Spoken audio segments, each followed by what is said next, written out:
ও মাই god! ইনজুরিতে বিশ্বকাপ শেষ রাফিনিয়ার। প্রিয় দর্শক, বিস্তারিত থাকছে রিপোর্টের বাকি অংশে। দর্শক, ব্রাজিল নিজেদের হেক্সা কমপ্লিটের স্বপ্নে বিভোর। কার্লো আনচেলোত্তি তাদের মাস্টার মাইন্ড। লেফট উইঙ্গে ভিনিসিয়াস, রাইট উইঙ্গে রাফিনহা। আর এই দুও যেন ব্রাজিলকে নিয়ে যেতে চায় শীর্ষ পর্যায়ে। তবে রাফিনহা ছিটকে গেল বিশ্বকাপ থেকে। প্রিয় দর্শক, ব্রাজিলের শেষ ম্যাচ তথা ব্রাজিল হাইতির বিপক্ষে যে ম্যাচটিতে খেলে সেই ম্যাচটিতে ডান পায়ের উরুতে চোট পান রাফিনহা, আর এতে করে তিনি বিশ্বকাপ থেকে ছিটকে যান।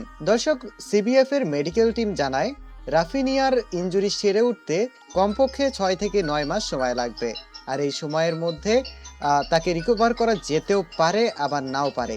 যদি যদি সমস্যা আরো বেশি হয়, সেক্ষেত্রে রাফিনহা 1 বছর দলে ফিরতে পারবে না। তো প্রিয় দর্শক, আপনার কি মনে হয় ব্রাজিলের হেক্সা স্বপ্ন এখানেই থেমে যাবে, নাকি ব্রাজিল হেক্সা জয় করতে পারবে? অবশ্যই জানাবেন কমেন্ট করে। ধন্যবাদ।